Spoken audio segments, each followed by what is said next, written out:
Good. I was sitting there trying to get Mike all worked up before the We meeting. need 4 for a quorum, so we have 4. I saw you guys yakking in there. I was trying to get them all worked up. Mr. Hall won't be. I figured it here. was a Mensa meeting. I was uninvited to because I didn't quite hit the key level. No, I just hear. What are we up in? He wants to stay on, but he's not gonna do it tonight.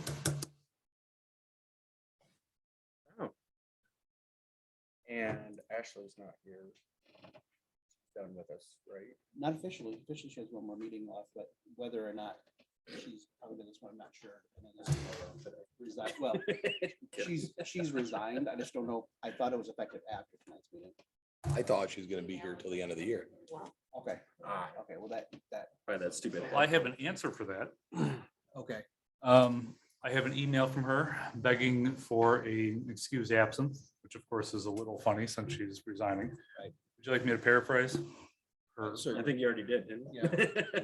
So this is my paraphrase of her email. She says, "I'm not sorry at all to miss tonight. I'm not sad at all for missing the last meeting. You have not been kind or fun to work with this year. I hope we never work together again. Wow. Thank you for nothing and none of your support."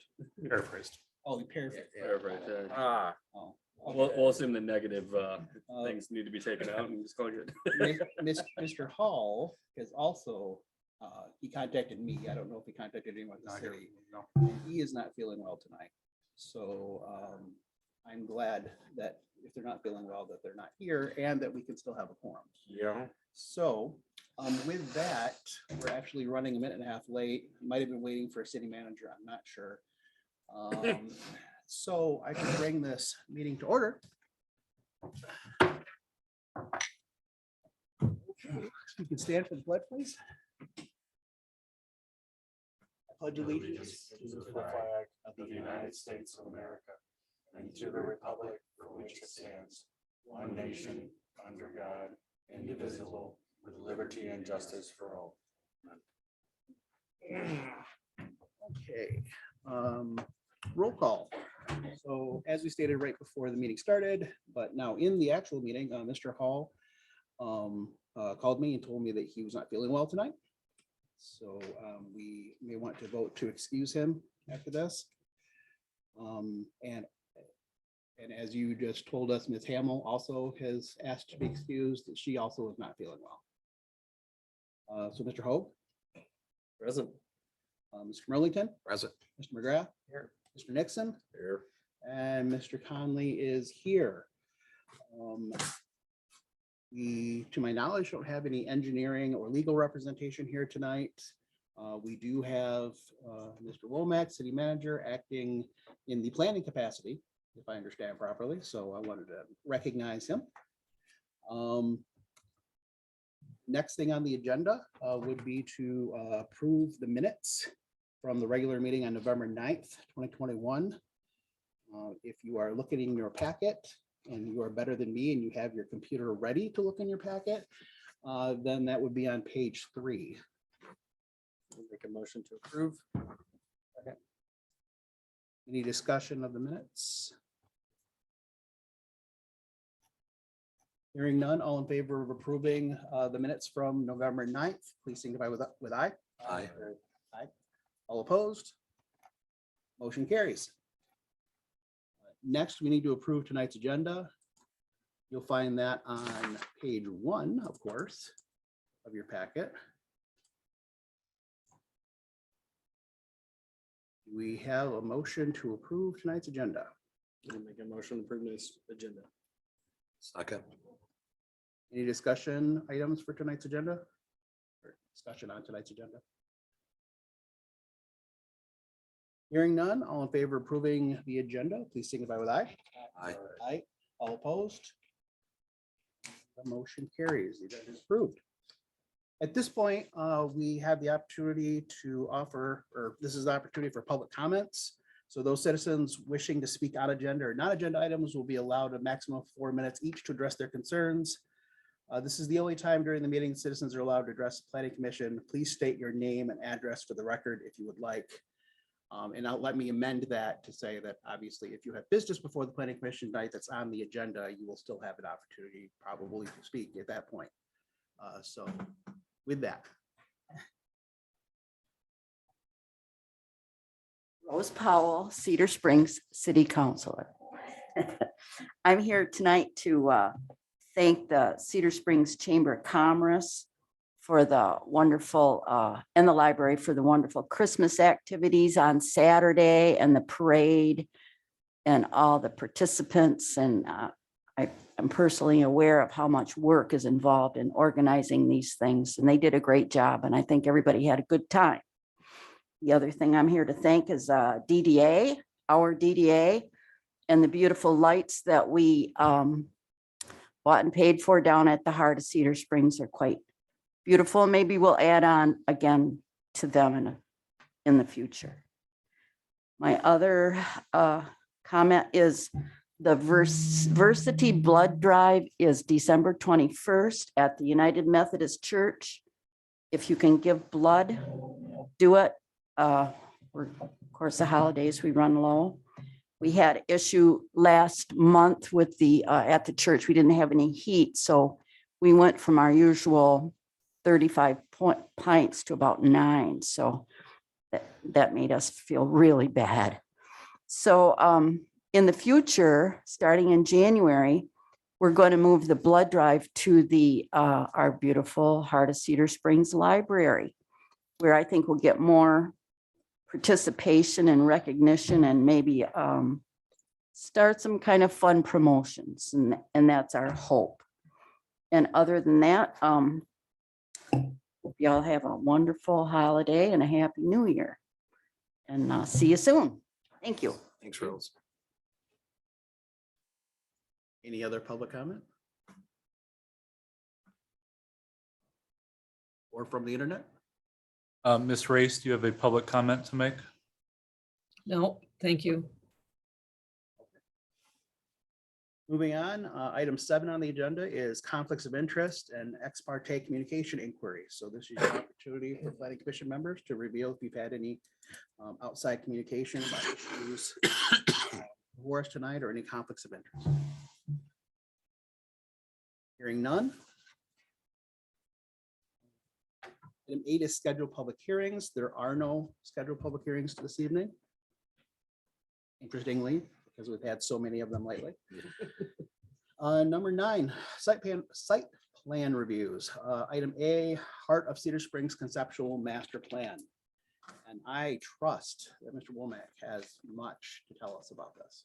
Yes, and what I will tell you is that despite sending this to approximately 40 people, I received comment back from 2 or 3 of them. So having the power of writing your agenda for you, I'm taking advantage of the fact that I can force you to look at this. So, the city is attempting to get a very large grant. I don't think cities are ever opposed to free money. But part of doing that is we want the conceptual plans to both meet with the expectations and desires of the city and its citizens. And also the feedback helps the engineers, design, the park and everything that's going to be in it.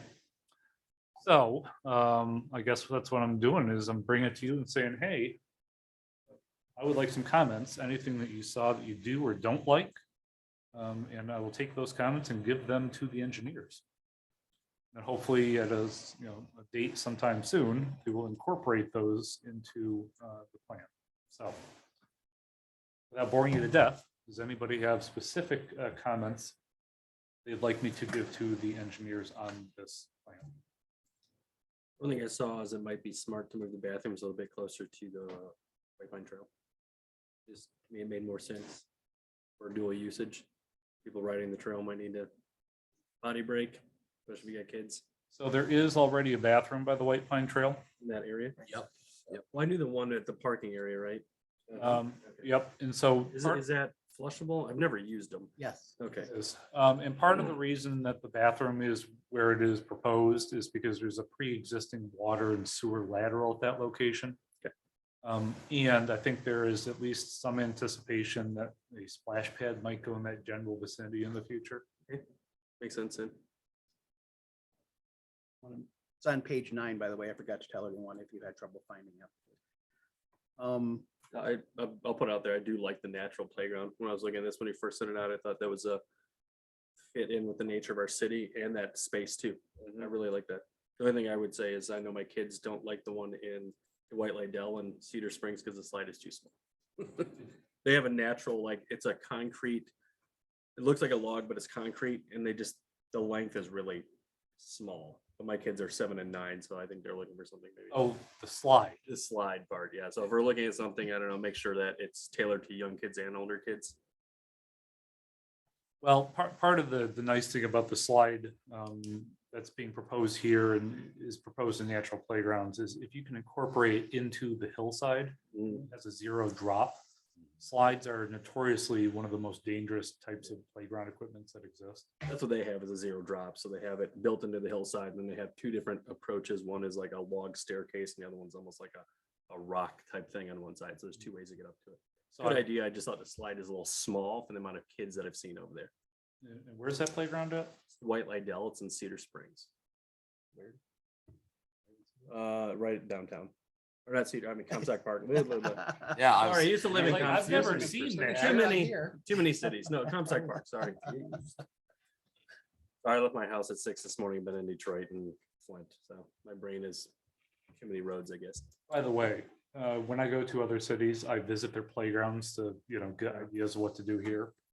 They have like a rope like thing too. That's kind of, they went the natural route as well. So they have the climbing wall. They have this like rope, almost spider web type thing. It's fairly tall. And then they have they have some swings that are more like you would see normal swings. And then they have the like log into a hillside for a slide. The only gripe my kids have is the log is slide is just small. So you have the benefit of having children. Being a single man, you're visiting a playground without children can raise That'd up. be awkward. Yeah. I thought it was pretty good, to be honest. I was looking at it. My kids would love it. So one question I know is going to come up is, so there's a dashed line that's around the amphitheater building. It's 120 feet. I know there's going to be a question of whether there's sufficient space still, the green area, for crowds to visit this and watch concerts at the amphitheater. Now, unfortunately or fortunately, the design elements require fall space. So there's a rule that for every foot you have elevated, you have to have double that in soft substance to fall into. And then also the asphalt paths. To get the grant, it has to be ADA accessible. So you have to have these, I don't know if they're 5 or 8 foot wide, but it takes up space. So I attended concerts and I never once saw it overly crowded. Now, of course, the hope is in the future we'll have more people there, but I guess that's a question I'll put to you. Do you think the 120 foot would still be sufficient? What is the significance of the 120 foot line? I mean, is that just a buffer line. there, I or? think that's just the number that was kind of chosen. Okay, because I was obviously, when you're concerning yourself with watching something at the amphitheater, the space that matches the angle that the amphitheater projects out into is more relevant than what's behind the amphitheater. Sure. So I wasn't sure what that was supposed to signify. I don't think it signifies anything behind the amphitheater. As a matter of fact, I know that point is pivoted on the very front lip of the front of the amphitheater. So yeah, no, I agree with you. Now the playground, proposed swings, which you'll see on the north side there, that's well within the 120 foot circle. So I've asked them to move that to the other side of the path there, if possible. But as you indicated, it's kind of an extreme angle. I'm not sure how many people would sit there to watch a concert. But then again, concerts are kind of for listening to, not so much watching.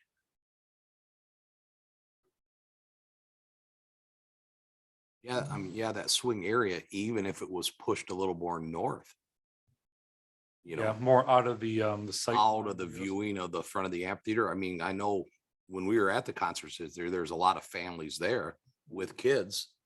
So if that swing area kind of stayed in sight of the parents and the kids were over there swinging, wouldn't be a bad thing. Yep. So there is the statue, I don't know what you call it. Oh, yeah. Sculpture that's there. Plus, you have to maintain some kind of connectivity to the asphalt path to remain Yeah. ADA compliant. I mean, it looks like a great park. Like we talked, how they're getting 30 spaces in that circle. Yeah, so on the far west side, you see proposed parking 30 spaces and what's essentially a roundabout. I don't know how you can fit 30 cars there. Like, physically, I just don't know how it works. So that's a question I have for the engineers. Maybe it's a lot bigger than we think it is. Now, something that Counselor Rose Powell commented to me previously was perhaps adding a large covered pavilion in that location. Maybe between the White Pine Trail and where this roundabout is currently existing. Do you guys think that would be used? Yes. Or do you think it's more valuable to maintain the open green space? I think a pavilion, well, we rent the pavilion in Morley Park each year for family reunions and it's just way too small. We can't fit everybody under it. You can put barbecue pits in there too. A large pavilion would be great. A barbecue pit? Well, I'm just thinking like those stand-up pits that you have, You know, Grills. the grill. I got into a disagreement with Perry Hopkins about that because he insisted we needed them. And I don't think in 40 years I've ever seen somebody actually use them. I use them at the beach, but well, I was just thinking if you had a family reunion and you're just gonna grill some dogs or something like Yeah. that. Ours, there's always food brought, but I mean, I guess I, I don't think it's a bad thing to have. No. You're right. Sometimes they're disgusting and you Yeah. don't want to use them and other times they're well maintained. So it depends on the cleanliness of them, I suppose. I'm in favor of a pavilion. I am as well. I am as well. a large enough one. And I would be in favor of changing the Everybody's, yeah. changing the parameter of, or changing the geometry of that parking space to something more traditional if it provides us more space for a pavilion. Because, I mean, I can understand it's designed to be attractive and being circular like that, but it seems to me it's more efficient to put a more regular shaped parking lot down in the southwest corner of that area. There's less asphalt that has to be laid if you don't have this longer drive in this big loop per car. There's less asphalt and you leave more space open for green space in the end. And I'm just thinking, trying to park in a circle, it's gotta be a nightmare to get in and out. Unless you're doing angled parking into that. yeah, it's just one of those things that I have not heard from the engineers about why their thought process was that way. I guess I'd like to see what the lines are that they're thinking for parking. And honestly, it's not that big of an area. So 30 cars is a lot. Can you help us with the timetable on this and what exactly our role is in this? So your role is an unfortunate captured audience that you can't walk away from me and I get to yell at you about this. But no, I don't think the planning commission will have any actual say in the matter. So we're on, unfortunately, an accelerated timeline too, because this has to be approved of by the city council by February 1st. So they only have one more regularly scheduled meeting in January. And so it doesn't leave us a ton of time. Now, we could push this off to next February 1st. But I guess I'm just a pragmatic kind of guy that if we can get some kind of plan done now and go through the first round of grant applications, that doubles our chances of getting it, right? Agree. How binding and specific is the plan? Is this a situation where you say, we hope and dream and give us some money and then Change it afterwards. are you stuck with exactly what you present? I'm not. I don't think so. I don't think I've ever once seen a plan that had to go according to 100% as it was presented originally. But, really what we're talking about is a dollar amount. And so, when you have a certain amount of elements and they cost a certain amount of money, you're saying to the DNR, we need $300,000. Well, if you add a pavilion, which costs $150,000, now it's $450, not $300, you're just not going to get that amount of money. Of course, there are limitations and matching funds and all the other stuff. So, but good questions. I'm going to be taking back to the engineer. I have one more. The proposed pathway on the west side, kind of by the roundabouts, goes off. Is that city property west of there that it connects to, or proposed additional parking? I guess it'd be where the warehouse parking lot is. Like the hash mark trail. Yeah. Is that the North County Trail, the hash marks? Is that what that is? No, so I suspect that is probably a proposed future trail. But it might be part of, what's being proposed as a current asphalt trail. But yeah, I told them part of what we wanted to do on that piece of property was, obviously the river kind of runs along there. Is we'd like to have a walking path that goes around that whole area so that people could better access the creek. Because we want people to use the creek. And that's an ideal location for people to fish, really. So, Fish or just sit and look at it on a bench. I know that a boardwalk has come up in that position in at approximate location many times, but I don't know where that is. yeah, so I think that's a dead idea. The CBDT wanted to do that, but the cost of doing it at the size requirement required made it too expensive for the CBDT to get in. Understandable. The maintenance of a boardwalk too is, if you're talking a wood structure, the maintenance is gonna get expensive. Oh, yeah, Mr. Nixon. What are they gonna do with the fire barn?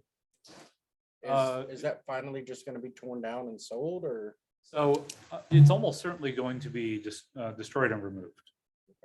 That's up to the city council, but we did an analysis to find out whether there were any harmful substances in there and got the report back on that.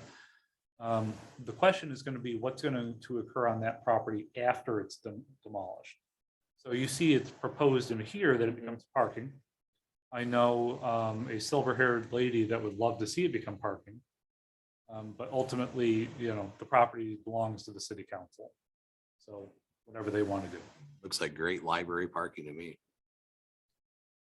I didn't know you were a silver-haired lady. My wife works at the library though, so.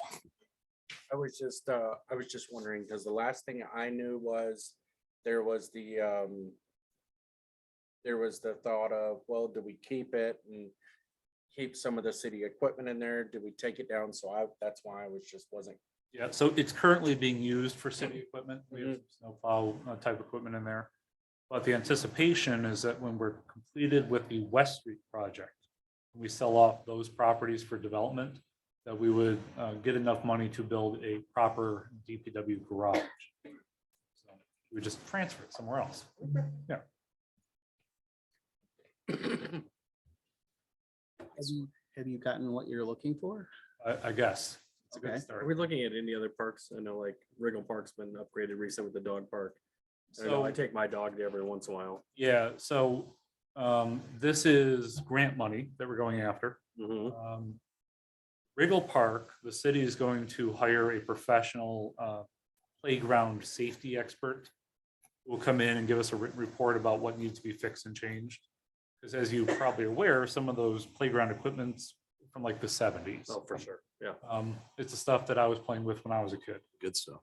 Yeah, it's Yeah. the best stuff. Good stuff. Good stuff. And I'm certain that it doesn't meet the safety requirements.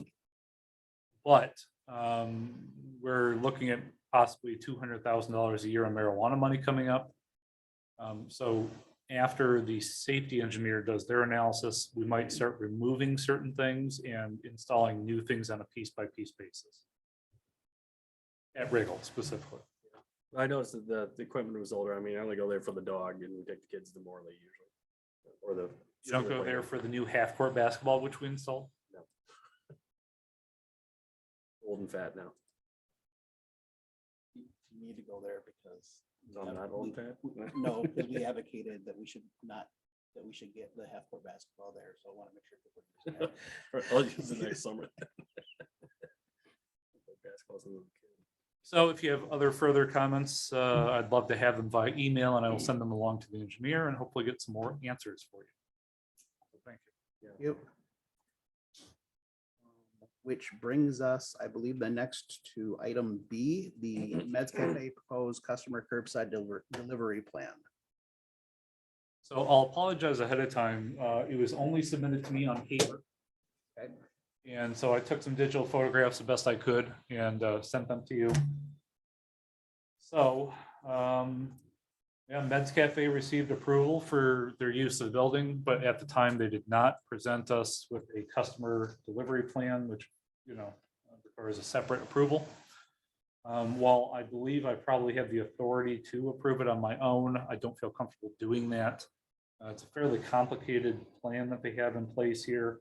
And of course, because it's marijuana, I want to have, the public oversight that this board brings to the situation. This was not done by a professional architect or engineer. I think it gives us a good starting point for understanding what they're proposing. But there obviously are some things that are going to need to be worked on. But, I think there's an initial question, and that is this something that the board feels is approvable? At least the way they presented it.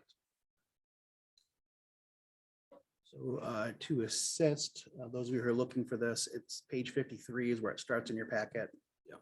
And the map is on 5, the first set of plans. Page 55. I was confused when I was looking at the plans. I was very confused at the two signs that they kept throwing up here where Big B goes one way, Mets Cafe goes the other. I'm so confused at that. And I'm still looking at it like, I don't get it. So before certainly I'm glad for your question. I want to get an opportunity to hear from the applicants. Do you have anything else to add to what you have? I've got lots of comments, but maybe we should hear from the applicants first. Okay. I didn't we hit it. I'm guessing that we do. Oh. Hi. Okay. So if you'd like to come up and Then I'll save my comments. Sorry about that for not getting you electronically. My name is Shelby Freer. I'm here representing Meds Cafe. Here with me is Michael Collins. He is the store's general manager.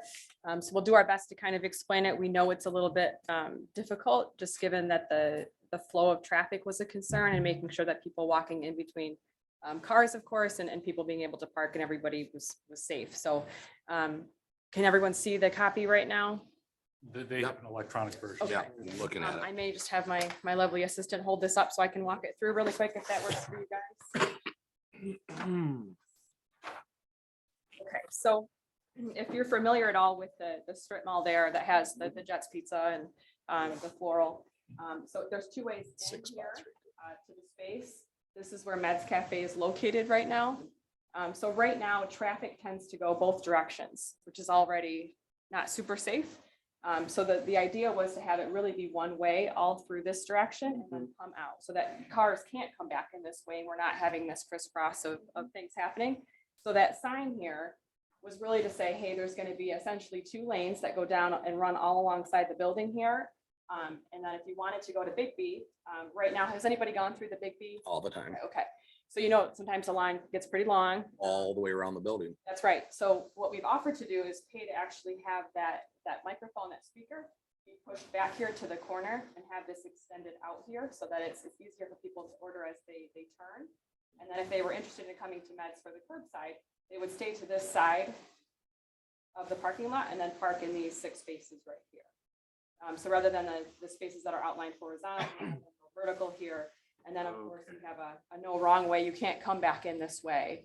So this would be a strict one way.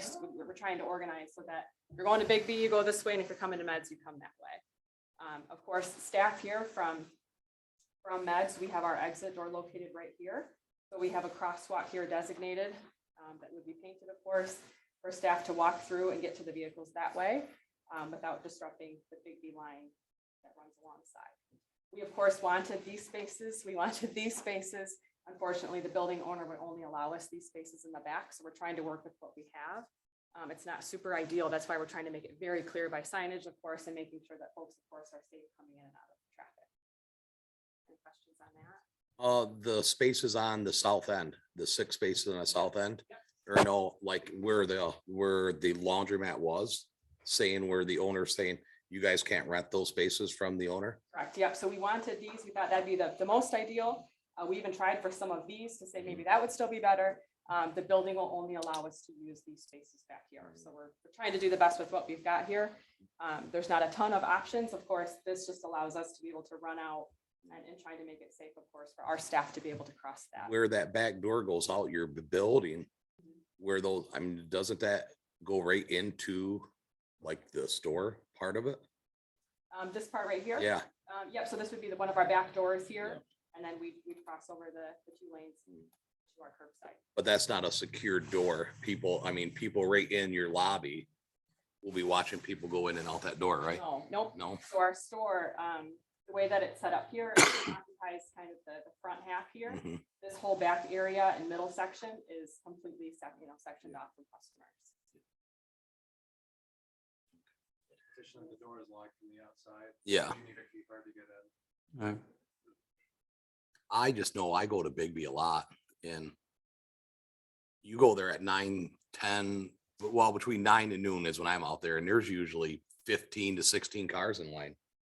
You push that, They'll wait You- 45 minutes for a cup of coffee. Yeah. I don't understand why. I pull around front and walk in the door and I'm out in 2 minutes. Right. But you push that ordering booth back, that's just gonna push the cars even Further back. further back. Which actually would be great, because if they started lining up here and went this way, we would have less cars coming across, of course, for our curbside, which would hopefully separate. We are certainly willing to adjust as necessary. We want to make sure it's clear and safe for people to be able to park and also be serviced, Yeah. so. Yeah, my biggest concern is I don't understand like how the door is gonna open to make sure we're not interfering with the vehicles that are going to Bigby. You know, looking at this, I wanna make sure that Yeah, cause There is a little curb there. raised concrete. I've Yeah, not been back there's there, so like I a don't know what it patio. looks like, but Yeah. I'm just looking at this drawing. I just wanna make sure, I'm more concerned about your workers. Yeah, because- 'cause- Absolutely. We are. Especially when Mr. Merlington talking about the number of cars back there. The last thing we need is somebody on your staff getting injured, right? Yep, so Undoubtedly. certainly that there'll be signage here, of course, for the big Yeah. crosswalk here that will be outlined for vehicles to stop should they get to this point. You're right. I mean, it is definitely, at some point too, we were concerned about lighting. We did actually go back at night, make sure that the pictures and things to make sure that this is really well lit through here too. Yep. And then at 5:30 now, right? Oh, yeah. It's dark. So we're comfortable right here for safety. And like I said, if we need to adjust or it's not going well, or we feel that staff are in some sort of harm's way, we'll have to adjust as we go here. There would be a signage by your door as well, right? Like That's correct, talking yep. about the Correct. green one there, yeah. Yep. Cause I mean, one of the concerns we have is when the snow flies, you can't always see the paint on the ground, right? That's right. In fact, we were even gonna have some of these signs too raised up a little bit higher too, so that the cars, you can actually see it over the cars that are already parked. Mm-hmm, And that just goes low, you know. yeah, yeah. eyesight, so. I guess I'm wondering how this was never part of the initial plan. Well, originally, when we had talked to the owner, we just assumed we were getting 5 spots. That was kind of part of the agreement. We assumed it would be, in this lot or even on this side. And it wasn't until we started saying, okay, we want these spots. And they said, whoa, you got to pick this side and that's all you can get. So it was really probably, just our fault of not clarifying that one before we purchased the space. But we had assumed, given that this is a pretty spacious area, that we'd be able to take up 5 of those spots. So. Especially with nothing on the end building right now. Mhm. Yeah, I mean, well, they moved the car wash out, or not the car wash, but the laundromat's like vacant now.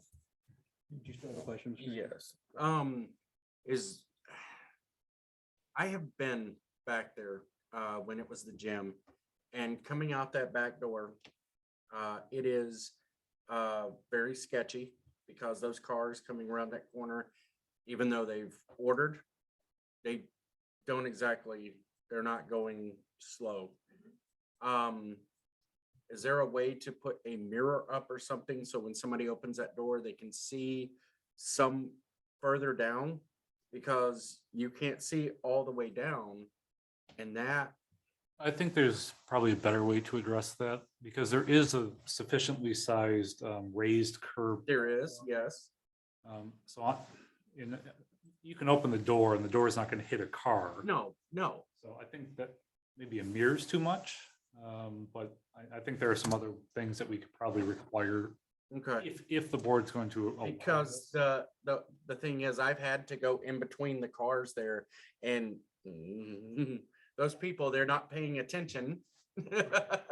So it's, it kind of scares me that your employees run out there and, I also don't want any sort of accidents myself. So I think this is, I don't want to say a trial and error. I understand you guys have to approve this or not. I get that part of it.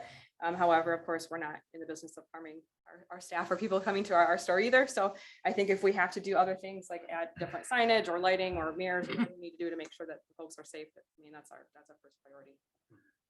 I have a question about the width of this passageway that you'll be making. So we have, once we, assuming we convert those parking spots to the parallel 6, how much space is there between the side of the vehicle that's parked there and a vehicle that is in line for Bigby? For, in my question is, a truck that's delivering to Jets that has to now exit through there, or a garbage truck that is picking up, how much space is there for that to get through? I don't want to guess and tell you wrong. I believe it's at least 36 feet because this is 9 right here. And I understand 2 cars can at least go past here. I guess it's between 36 and 42 feet, but without going out and measuring myself. And I'm not sure if this is. It's a pretty large area. Yeah, but this is part of the reason that we traditionally have professional engineers put these things together, because they would have provided those measurements.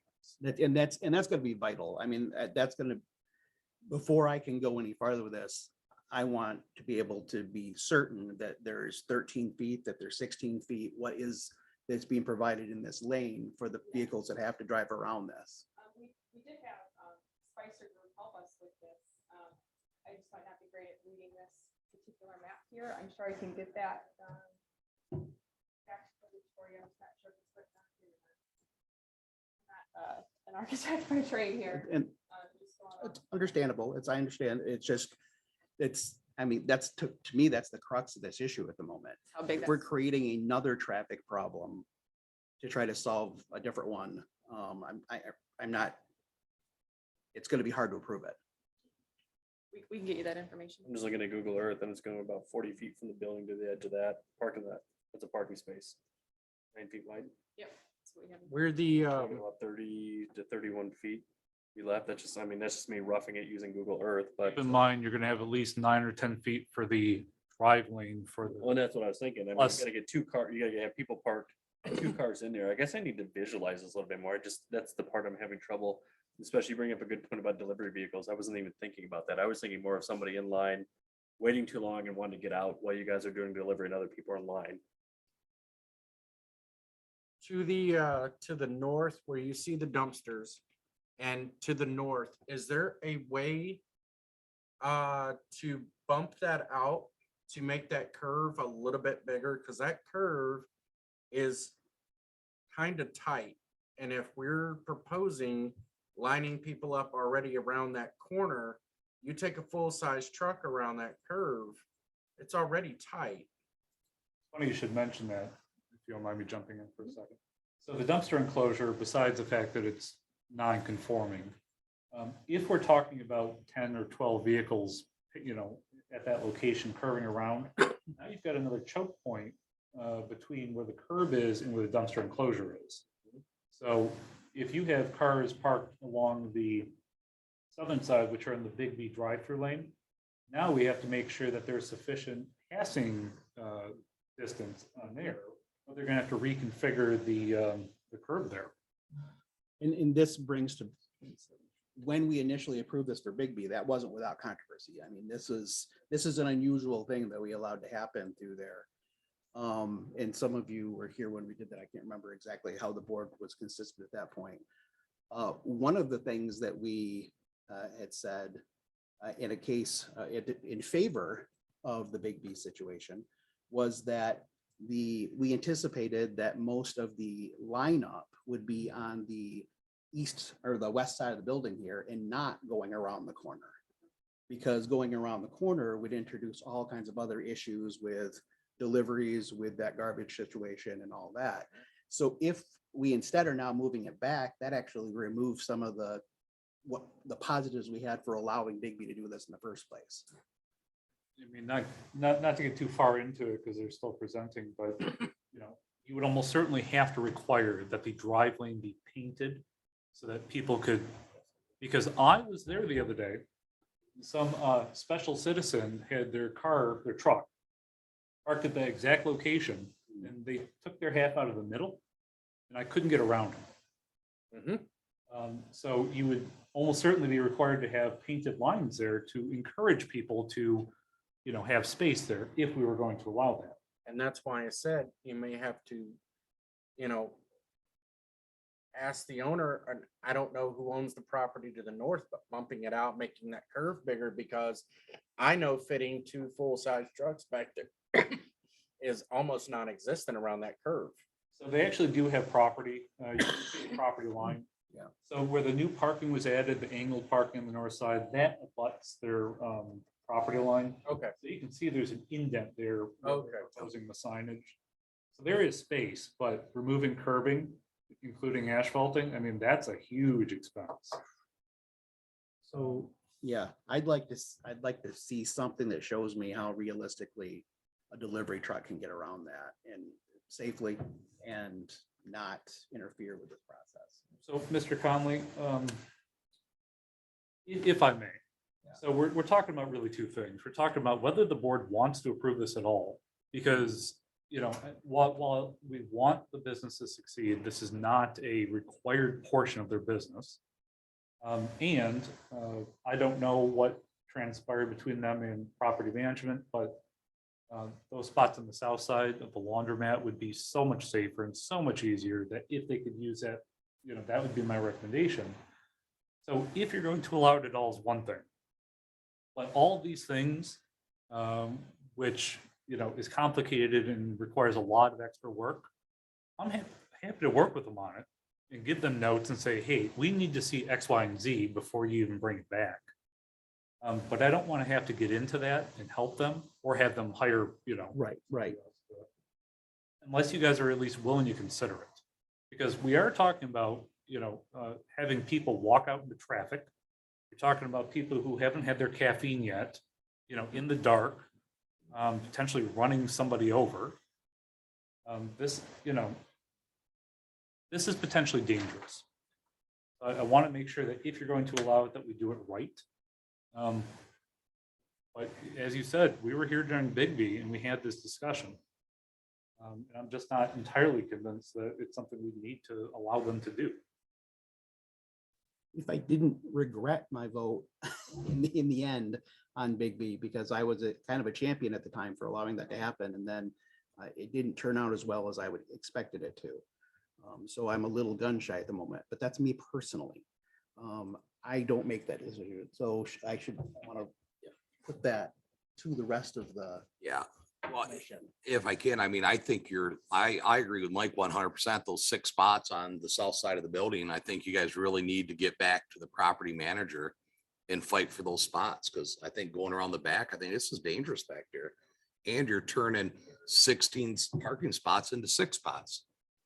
I mean, you're losing a ton of parking back there. Yeah, my concern is just congestion and I And mean, it's just gonna make, obviously liability and safety of your employees is on your head, but we also want to make sure that we're being safe to the people in our city. those 6 spots on the south, yeah.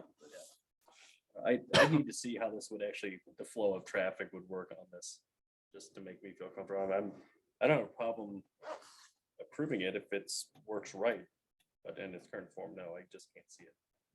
So I guess what I'm gonna ask for a straw poll on is, do we have a hard no, or do we have a maybe if things are presented? I'm a no. So I guess for the hard no, you said that you're, I'm a no. I'm a hard no. Mr. McGrath, are you maybe? You're maybe? Maybe. I'm a no. No, I don't, I'm afraid somebody's gonna get hurt. That tell you what you need, Mr. Yeah, I mean, we are missing 2 people. Mm. So things could have been different on a different day. Right. That's scary. So, so I anticipate Mr. Hall will be back at some point, and I hate to, I mean, you know, we're very pro-business here. Yeah. I'd hate to 100% preclude them from possibly maybe getting approval. So let me at the very least provide them with some of my notes, give them the opportunity to present a better plan. And then also strongly encourage them to get back with property management and work out those 6 spots on the south side. Because I would anticipate, Mr. Merlington, Mr. Nixon, that if they were proposing it there, you guys would all be cheering and happy, right? That'd be fine. That would be fine. I'm scared of running through the Big B line. I'm gonna change to a maybe, just so that we allow the space for the other 2 members to weigh in on this at a future date, so that we don't decide it's completely dead, but I think we can tell where we're leading. Yeah, so applicants should be at least aware that, you know, their chances are not high at this point, even if they do present a better plan. So I would encourage them to go back to property management first. And then I guess I'll provide them with my comments and notes in ways that they could improve this to potentially bring it back. Okay. Does that sound fair? Sounds good. Thank you. Sorry. Nope, you guys gotta do what you gotta do. Thank you. Yeah, so guys, get a hold of me here in the next couple of days. We'll take this out and I'll provide you my notes. No, we didn't put a motion out. We didn't, there wasn't anything to approve. This was just discussion. Okay. Yeah, that scares me. Okay, so moving on, other business, item 10. I shudder to even think that we might actually address the walls and fence ordinance No. that we've been pushing along for over a year now. Every time I go 258. down Fifth Street, I feel bad for that citizen whose house started all of this. You were talking about another house on Fifth Street, sorry. A red one? No, I am told that that house got approval. Yeah, by an unreliable source that has it documented, yes. Okay, so we've talked about this, a couple dozen times now at this point, although sporadically and in, you know, waves. So really, you know, there's a lot of portions of this that I don't even know if you guys want this in there. But I do need answers to at least put together a final draft, and then I'll bring it back to you for, I guess, yeas or nays. And if it's a nay, then you guys need to tell me what needs to be changed. But before we can get to that point, I do need some answers on some things. So, Mr. Conley, I'm not sure how you want to do this, if you want to do straw poll voting on some of this stuff, or just discussion on it and go from there. Well, discuss, hopefully ending with a straw poll, so we at least have some numbers for you, or some ideas of which direction we're leaning.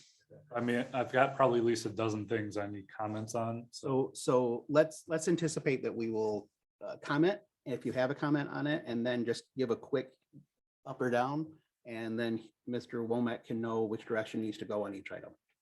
Does that work? Okay, so I will try to speed through this as quickly as possible.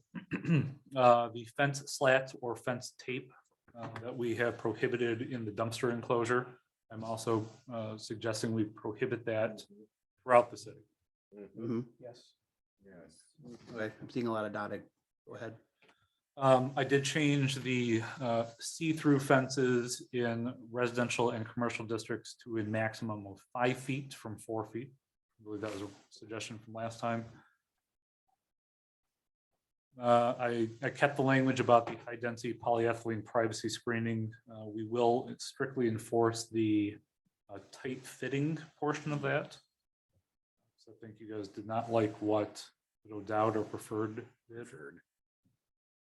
Well, they're sold out, so they're going to be gone. Yeah, they're out. Bird is? Well, Preferred moved. Really? Yeah. They they're moved off outside the the Main city. Street location. They're out on 17 mile. The scorecard. out here. Is see-through fences, is that the proper word that we want to use? So, Because that was, when I was reading that, I was like, you know, when I do these ordinances, I look at what other communities have done. And then I also, of course, use my own training. One of the things that they just absolutely nail into your brain in law school writing is try to use language that is understandable. I could, you know, two wits and therefores and et als, and that's sex. SEQ. Thank you. But I don't think that brings normal people to an understanding of what is and is not permitted. So I could change that, but I think you understand what it means. And even if you don't, there is a definition section that specifically tells you what see-through means.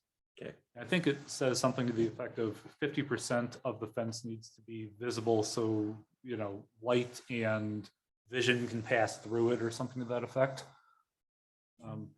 So is it the right word to use? I don't know. But you understand what it means. I understand. I just didn't want to see somebody trying to put up like, you know, stretch out clear shower curtain and say it's a see-through fence. That's my only thing. There is also a section in there that says you have to basically use fencing that is normally used for fencing. Right, and I get that. but- Because we have people who take junk and nail it to, Yes. each other and call it a fence. Okay, anyways, getting into the corner lots, this is kind of what precipitated the whole thing. I don't know if I need to get into every aspect of it. But there are two important parts of that. So I think the first part of it is what we're talking about is essentially creating a side yard where a front yard would be on one of your front yards. So I'm of the understanding, and we discussed this previously, that we want to allow people to put up a 6-foot privacy fence in their front yard, their alternative front yard, but only in the section that would abut their side or rear yard, and not the part that is between the facade of the house and the public road. Mhm. So the second most important part there is the clear vision triangle. That's not here at this part, it's later on, but if you have a driveway abutting the privacy fence on somebody else's property, I don't think we want somebody backing their car out to back their car into, some kid driving their bike on the sidewalk. So if a driveway were to abut a privacy fence in the front yard, we would require there to be a 5-foot triangle cutout. Now it's going to look funny, and I've seen these in other communities, and they do in fact look funny. But it creates a level of safety. So are we okay with that portion? Yes, I thought we discussed that last time too. yes. So another portion of this is, when you put up a privacy fence in your front yard, you're going to treat that like it's your backyard. Now, some people like to put sheds up in their backyard, but what you're essentially doing is putting a shed in your front yard. If it's your alternative front yard, it's behind your privacy fence, your new privacy fence, but it's still in your front yard. One of the things I put in there was if you have, some kind of accessory building in your, backyard, which is now your, I know this language is killing me, your secondary front yard, that if the fence is removed at some point in the future, you also have to remove that accessory structure, because we don't want sheds in your front yard. Can we say no accessory structures in the I thought about doing that, but yard? I mean, the whole point of this is we want to create a larger rear or side yard for the citizen. And if we're going to do that and then say, oh, but you can't use it, like you would your backyard. I suspect once you put up a privacy fence, you're almost never going to remove it. So telling people they can't put a shed there, I think that's harder than saying, if you put a shed there, you then have to remove it if you remove the fence.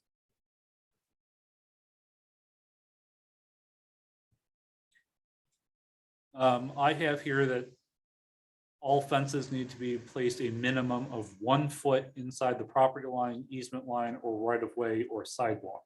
Is 1 foot sufficient? So, I think that we as you guys all know, because you were out there helping me dig the posts for the dog park, when you dig a hole for, a fence, it's usually about yay big, about a foot across. So, do we want people basically putting that hole right up to our sidewalk? It's going to dig out potentially underneath the sidewalk.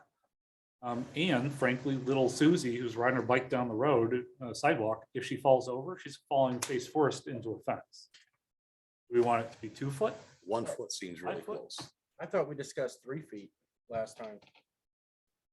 Yeah, 1 foot's way too Yeah, close. 2 foot is close. Yeah, I say 3 feet is just about perfect right there. I mean, people might complain that they're not getting full use of their yard, but you gotta be thinking of the safety of kids riding their bikes down the road. Yeah. Not the road, but the sidewalk. I think 3 feet's fair. I think that's good. Any other dissenting opinions or curious concerns? And before we go further, I'm making the assumption because I haven't stopped and asked for yes or no's, but I haven't heard any dissents up to this point. So we're all good with everything that's been presented so far. So far, yeah. I've been visually, Wanted to make sure. Yep, he's I didn't- checking the I didn't nods. Do my part of the bargain. and please do speak up. I mean, this is your job to speak up and tell when we're off course on something. Okay, so temporary fences. I I hate this kind of stuff because I really do not like having these all encompassing laws, but these mostly relate to something that has occurred over the last 5 years. I'm trying to prevent that type of stuff from happening. One common thing that we do see a lot of is people putting up this orange snow fence. And we don't want that to be considered a permanent fence structure. Now, I agree to a certain extent that maybe the snow fence is required. We do have a gentleman who likes to put up snow fence in his front yard because snowmobilers like to go over his front yard and cause damage. So I'm not opposed to that. And we have provisions in here that say you can leave it up for up to 1 year, but you still got to get a permit. So if you put up a temporary fence for less than 4 days, no permit. Between 4 days and 1 year, permit, $25 or so. And then if it's over 1 year, it's got to meet our permanent fencing requirements. That's the basics. A lot of that just is seasonal though, right? Yeah, 1 year sounds like a long time. They take it down in the spring and. yeah, 1 year is a long time. So we could change that to 3 months or something. Well, even if I you could see it as a construction project is what I was thinking. 1 year, if you had somebody building a property, Yeah. temporary fencing, That's true. that's where I was thinking the 1 year would come in. So for the most part, if something gets approved of through a site plan, that is part of the site plan approval. So they don't require a separate fence, application to put up their construction fence. this seems more like garden fencing and snowmobile fencing. So garden fencing is a separate issue. But yeah, this is mostly snow fencing. Yeah. Or, If it's snow fence, I mean, 4 months, it's winter. so I can change it if you guys want. Or 6 months, just a year sounds like a long time. Yeah, 6 months. 6 months seems okay, but as long as I'm not missing something. Yeah, that's what I said. Why was 1 year putting here? Does anybody know? 6 months seems good. I just picked a random time, which I thought was probably sufficiently long. I think 6 months is fine. I mean, put Yeah. up your snow fence in like How's a October, year? November, take it down in March, April, right? Because the guy could throw a snow fence up in September and say, well, I don't gotta take that down until next September. Put up another one for another year. Yeah. Yeah. $25 a year and just keep it up. I took it down for a day, didn't you notice? And you know what? I would not be terribly shocked if somebody tried to do that. So, okay, I will change that to 6 months. Yeah, well, you bring up a good point, though. I mean, do we have to have a time frame that it's gotta be down in here? No, what we could do is something similar to what we do with the signs. So I have a policy, not an ordinance, but a policy with the temporary signage, which is if you put up a sign for X number of months, 2 being the maximum for a temporary sign, you then have to not have a temporary sign for half of that amount of time that you did have a temporary sign. So if you put up a temporary sign for 2 months, you then have to have 1 month where you don't have any signage. And then you can do another 2 months after that. So I could do something like that. You That have, makes sense to me. I mean, because, I wasn't even thinking about it until you guys joked about it, but Uh-huh. somebody could put up a fence, take it down for a day and put it right back Yeah. up, I I think, mean, it's a real pain in the butt to do that, but if somebody's really determined and yeah, trying to so buck the system. the zoning administrator, I think, also has the authority to say, you know what, we're not playing that game. Yeah. You are using this as a permanent fence. And we're just gonna ticket you for using it as a permanent fence and it doesn't meet the fence requirements. Let the judge deal with it. I think the 6 months covers Yeah. a Yeah. snow fence, and it probably would also cover, even if it wasn't covered by a site plan, most projects. Yeah. Unless it's a project I do, but I just won't put up a fence for that. So It's combining your half completed yeah, shed, is that what you're saying? I'm just, I'm kind of a hypocrite when it comes to that. So I just wanted to get that out there. So I'm fine with 6 months. Yeah. Okay, so going down, we're on page 62 now. So now you see the revision. This is in all ordinances everywhere. And we do enforce it. And then the second part of that is the little triangle cutouts for driveways. I looked, I didn't really see a whole lot of this. We don't seem to have our driveways on the far edge of our properties in the city, so I don't anticipate there'll be an issue, but it's in there just in case.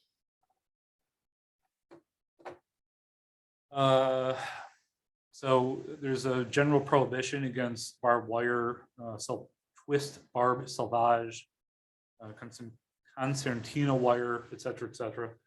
Public policy, we don't want kids climbing over a fence and getting, stabbed. So I think the ordinance also does allow it in industrial properties. But only barbed wire and twist selvage, none of the razor wire type stuff. And there's also a provision in there that says that the commercial properties could ask the planning commission to allow it. But the planning commission has to be convinced by evidence that they actually need it, not to just want it. Mm. In other words, you know, if they have police reports of people breaking in, that might be a good reason for them to actually ask for it. But otherwise, it's prohibited. More prohibitions here: no broken glass, no spikes, no et cetera, et cetera. Any fence that becomes a hazard or a nuisance shall be removed. No fence can be connected to an electrical current. So if you guys are keeping cows in your backyard, You're taking all the fun out of it now. well, so we did discuss this previously about potentially allowing the underground dog fences, which would require an electrical current, but I believe at the last meeting you guys said you were not in favor. So I'm fine with an underground dog fence. Yeah. I'm fine with that. I don't have any problems with those. okay. Well, I thought at the last meeting you guys We said, did talk about that in the last meeting. Yeah, our concern was like a couple of dogs that we've seen in town where they run right up to the fence, more of a scare thing, but I don't know, I'm fine with an underground fence. I've used them in the past for my dogs. I've never had an issue. I mean, I just don't ever really consider them fence. I mean, you don't see them, they're underground. Is it really a fence?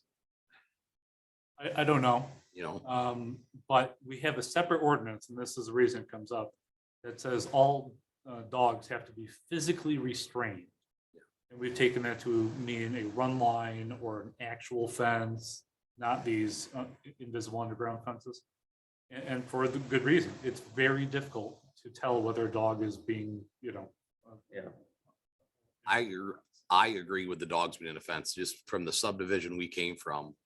Multiple dogs would go right through their underground dog fence. I mean, you get the bigger dogs, big German and Shepherd, they get shocked for a second, then they're out.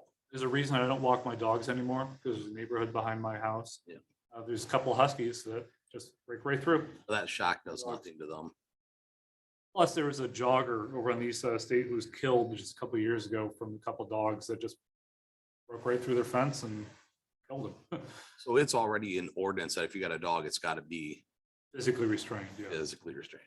I guess, do we really need to address that then if the dogs can be physically restrained? I mean, No, I don't think we got to Once address they put it. it on and they don't follow the laws, that's on their head, right? Well, see, we probably have to change this, and you'd have to make that recommendation to the city council, because it's a separate ordinance.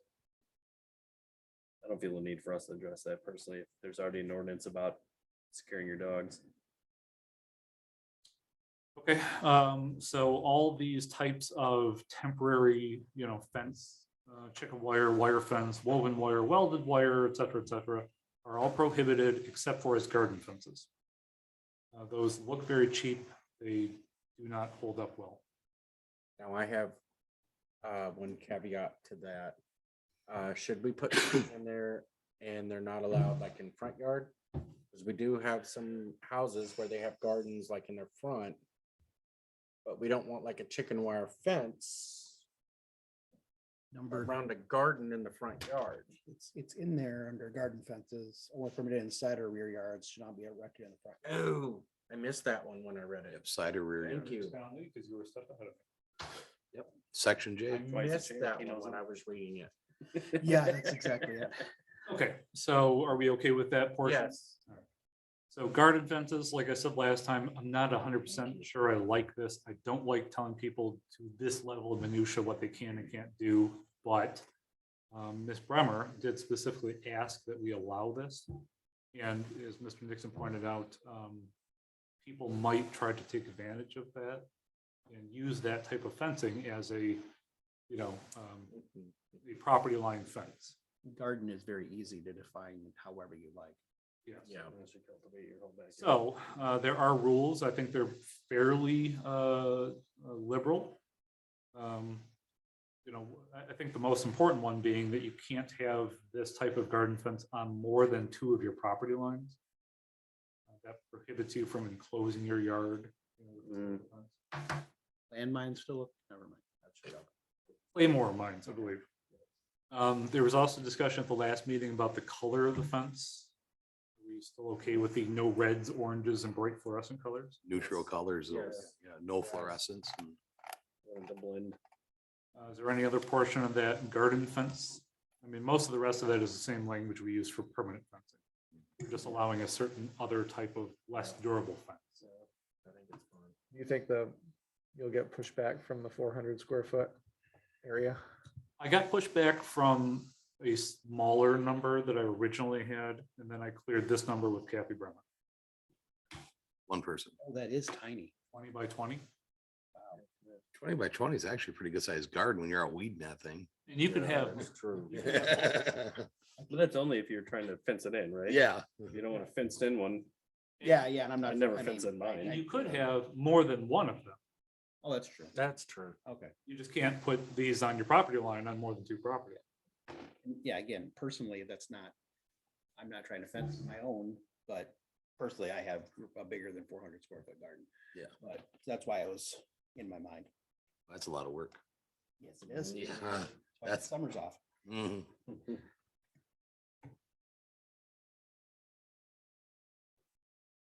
Okay.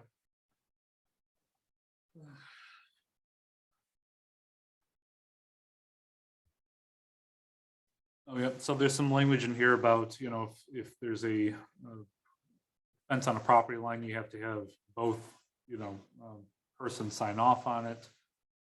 This is stuff we don't have in the current ordinance, which has come up in the past. Now, I'm not 100% sure on this language about the city shall not be responsible for enforcement of any agreement relative to mutual or separate fences. I mean, we're talking about a private agreement between 2 parties. But I'm a little worried that might be interpreted that the city won't enforce our ordinances. I borrowed that language from another city, by the way. You're the lawyer, but it seems really clear to me that it's relative to the payment for the cost of construction of the fences. I mean, that's if you're going in halfsies with your neighbor and then they want to come complain because you didn't pay your half, and that's what it sounds like to me. Okay. But I will defer to the person who writes legal stuff all the time. You could write an extra sentence, city will be responsible for. Assuming everything is up to standards. Yeah, because when I saw that, I said, location of the fence, we're not gonna get in the middle of it and be like, when you have to pay for somebody to come out and actually give you the lot lines. We're not gonna get in the middle of that. Sorry, I'm just trying to figure. Yeah, I don't think you would want to be involved in No. disputed lot lines at all. No. No. That'd be a whole can of worms. That's why surveyors make so much money. Mhm. 64 sub per- I mean, that was the first thing I did when I bought my house in town. I had it surveyed. Where's my corners? I mean, always a good thing to have done. Know your corners. So the current ordinance requires that the city accept and require a property, what do you call it, survey before allowing a fence to be erected. That's good. Not done that in practice. Virtually nobody actually has a land survey, and the land survey actually doesn't even count for anything. Really, what you need to do is require that they stake the property line. And I don't really require that either. I find 99.9% of the time, there's no dispute about where the property line is. The neighbors are in agreement. There's already a fence on the other side. They're just matching it up next to where the other fence is. So I guess the question is, are you guys okay with a more permissive language? It says something to the effect of the zoning administrator shall have the authority to require a survey, but it's not otherwise required. Fine with that. That sounds fine. Yeah. Because that's kind of what practice is. So some lots might be different, a lot of the city lots are pretty, cookie cutter. But there might be some out there like, boy, we should really get a survey on that before we let them build that fence. Or even worse, you've got the Hatfields and McCoys, and Mhm. they're gonna shoot each other. You Yeah. say, hey, you're putting a fence up, you're getting a survey. Yep. They only got to survey the one lot line too. They ain't got to survey their whole property, stake the disputed lot line, Sure. Well, not have to pay for a whole survey. wherever they're gonna put a fence up there. Yeah. And so we should address that now. So the language from before about being 3 foot off the property line, I meant that specifically in the alternative front yard so that you're, off the sidewalk. Mhm. what about like a side yard between two properties? There's no sidewalk there. It's just two people's houses. Right on the lot line. So, but again, if you're digging a hole, Mhm. the hole is a foot, wide. Yeah. So do we want them to be able to put their hole onto the neighbor's property if it's right on the property line? My concern is creating a no man land between two fences Yeah. that no one maintains. Uh-huh. And we've had that concern as well. Now, We have some of that, like personally. you got two fences right up next to each other. And there's a space where you just. The grass grows funny. There's a lot of the times you would think a lot of the times when you're putting up a privacy fence between two neighbors like that, you would think most of the time you'd think they'd be going half on it because it's a fence for both of them, but not Well, always the case. or why should I put up a fence next to your fence when your fence, Mhm. provides the security and privacy? But, okay, so I mean, right up to the property line? Are we worried about people getting angry about the hole being dug on their side? Because you gotta put concrete in there too. We get the written notarized consent in there, right? Well, I'm worried about a situation where they don't want to consent. Or the dispute between somebody wanting to and the other one not. Most people don't know their neighbors anymore. There've been multiple times over the years where I've had to go out and like drag two people who live next door to each other who've never met each other out into the yard and say, can they put a fence here? I'm just concerned about whether we want to allow any fence to be right on the property line, or do we still require it to be 6 inches or a foot off? I'd put it, if I was putting one up, I'd put it 6 inches. So that when I dug my hole and poured the concrete, it wasn't any part onto the neighbor's And lawn. Or maybe I could put some other. basically, when you're doing that, you're giving the neighbor your 6 inches. Yeah, and I don't like that. Not Not that I'm a greedy person, but Well, how about I put the language in there that says something to the effect of, and no portion of your fence shall be on somebody else's property. There you go. Now, we kind of leave it to them to say, well, is the concrete on your property or not? Because if it is, and they're upset about it, you got to remove it. That's your problem. Yeah. And you still have to maintain your grass. You still have to maintain your yard. So in the no man's land, if the code enforcement officer catches you, you're going to get in there with a weed whacker, I guess. sounds weird to me. Seriously, I was thinking about it. Okay, I believe that's the majority of it. Oh, Do you guys have any notes, thoughts, comments, questions, concerns about anything else in the ordinance? Okay, so if that's the case, I will do my best to bring you a final copy at your next meeting and then ask you to make a recommendation to the city council at that time. well, that'd be amazing. It would be too hasty. We might need to spend a couple more 6 years more on months, this. yeah. Well, we can send it to the council, then how long will they have it for? That's up to them. They might send it back to you for further analysis. Oh, boy, That's true. that's probably happened, I'm sure. Okay. Oh, yeah, that's on me. Sometimes I forget that I run the thing. So that brings us to other business 10B, discussion of single family residential uses in the R2 and R3 zoning and the possibility of rezoning those areas to match their use. I think, did you guys seen this before, or was this only in front of the council? We talked about it, I thought. Talked about it? Okay. So I believe at the last meeting, then you guys said the maps look great, but we actually want to see like addresses and names and all that. So we've done that. We've put together a full list. It's very long of properties that we would, I guess, propose to change the zoning on. Now, this kind of gets deep into the philosophy of planning and zoning and land use. But, we have these significant portions of the city that for whatever reason are zoned R2 and R3, but are used almost exclusively for single family residential use. Now, this was brought up because of the Prairie Run neighborhood. I wasn't here when those were built. I don't know why it is the way it is. I'm sure Clint was on the planning commission at that time. I was not. But you've got essentially R2 and R3 properties that have all single family homes on them. Mhm. Now, one of the other fights I have is people will attempt to and have many times convert their single-family homes into multifamily use apartments. And that's something we really don't like and really don't want to see occur in those neighborhoods or other neighborhoods in the city.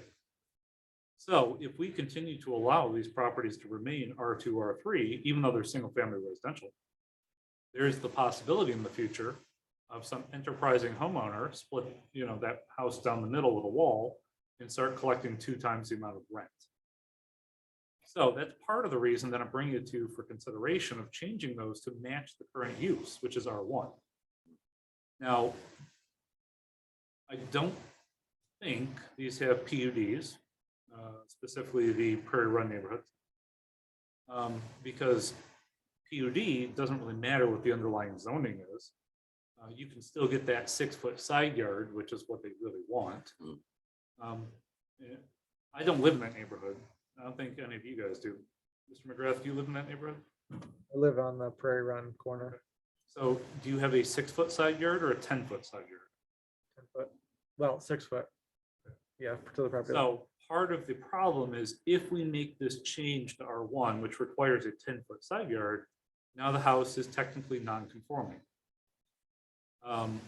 So if your house were to burn down, you would have to rebuild it in such a way as to have a 10-foot side yard. So you lose 4 additional feet on either side. Will people be upset about that? I don't think so. Only if it burns down. Only If it burns down. And frankly, I don't think people even think about that because that's not the kind of thing people think about. Most of these building envelopes, I think you could probably build a similar house within the new building envelope.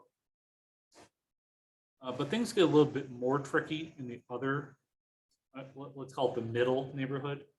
I know we have at least one city council person who lives in that area. Actually, no. I can think of, yeah, 3 that live in that area. Now, again, virtually all the area is dedicated to single family residential use. But some of those lots are larger and some of those lots could be either converted or demolished. and have a duplex in or the center of that building put up development. there. Because the properties are larger. These are not really lots. These are sections of town. So my concern there would be, we go and tell these property owners, hey, we're going to convert you to single family residential. And someone's going to say, you know what? I was just about to change my property into an apartment complex. And you are preventing me from doing that by changing my zoning. So I guess, the way we could take care of that is by sending letters to everybody saying, hey, here's what we're considering doing. And then seeing if anybody had those ideas. Plus, I think we'd probably have to look at Church Street because there's Church Court off 5th Street, which does have a couple of duplexes and a multifamily unit. Now, the multifamily unit is in an R2 district. I don't know how they got approved. Just one more eccentricity of the city, which I probably have to talk to the ZBA about how to fix that. I guess the other question was it R2 at the time that they got approved? I don't know. And because we change these things sometimes and maybe we missed it. Sure. But if it were to burn down, they couldn't rebuild it. Oh, yeah, absolutely. It's It's already townhouse. what is we're looking at? Yeah. And if you guys have been paying attention the last couple of years, non-conforming buildings have a very difficult time getting financing. So if you were a apartment complex owner and that is in an R1 zoning district, the bank will not finance the sale of that property. And so now you're sitting on potentially $1 million worth of property you can't offload. So I do have to work with the ZBA on that. That's a future issue. So I guess the question then would be, would we want to attempt to carve out a small section of R2, R3 at that location? Because it is a pre-existing thing, or is that considered spot zoning? That was the question. I would need to have a better understanding. I mean, I know the church court. Is that the only portion in there that In has? that section, I think that's the only homes that were purpose-built as duplexes and multifamily. There may be existing multifamily or duplexes that were not purpose-built and are instead illegally converted single-family residential. Well, right in front of that church court, is there not a duplex right on Muskegon Street too? You always have that Actually, yard yeah, there sale. is. Yeah. There's a duplex on Muskegon, but it's right in front of, just to the south of Church Court.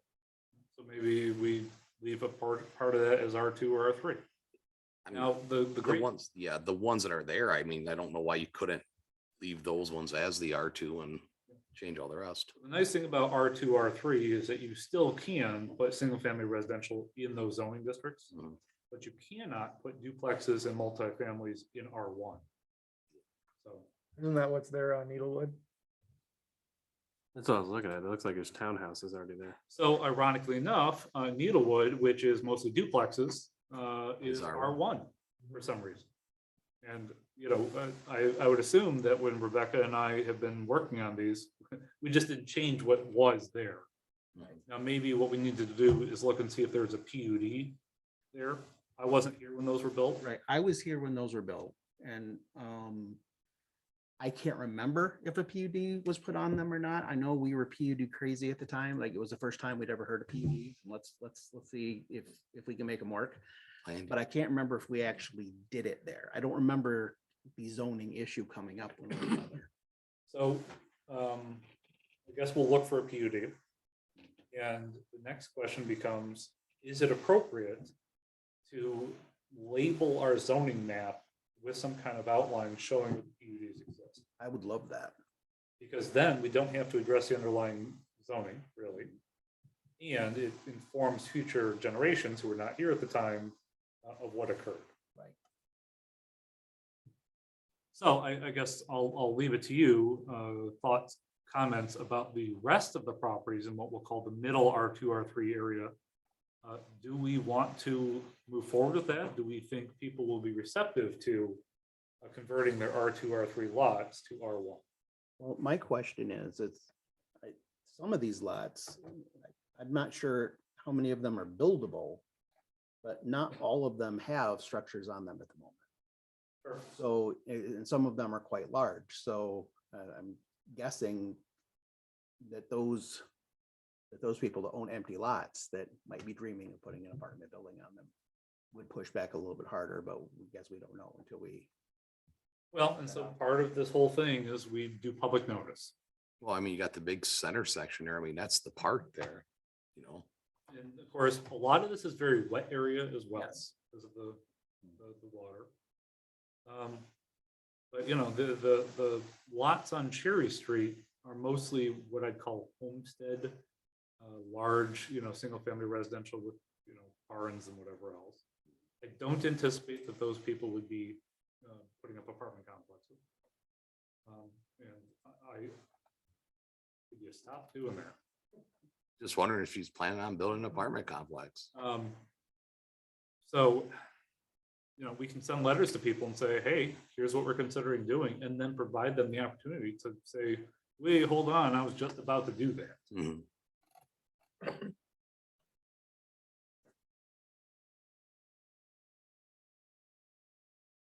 Okay, while you're all deeply engrossed with this and thinking about it, let me address the other one, which is the neighborhood that centers around 6th Street South, which I've heard various stories about how that occurred, but they're all single family residential.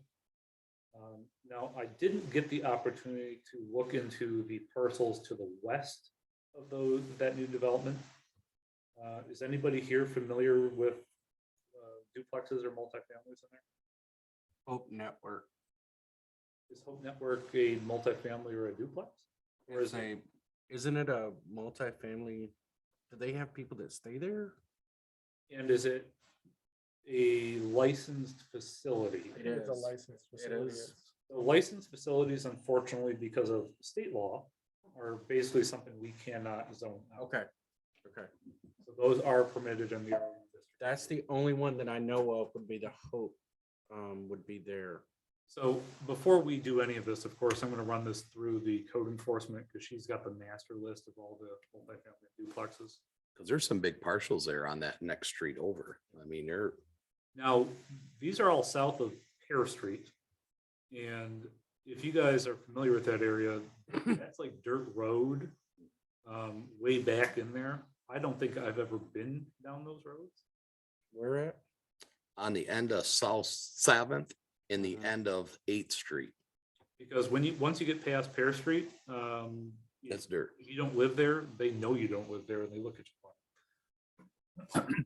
So again, maybe this is a question for the code enforcement officer about what's actually there. So again, we're not looking for decisions today. I just want you guys to be aware of these issues as we are ongoing.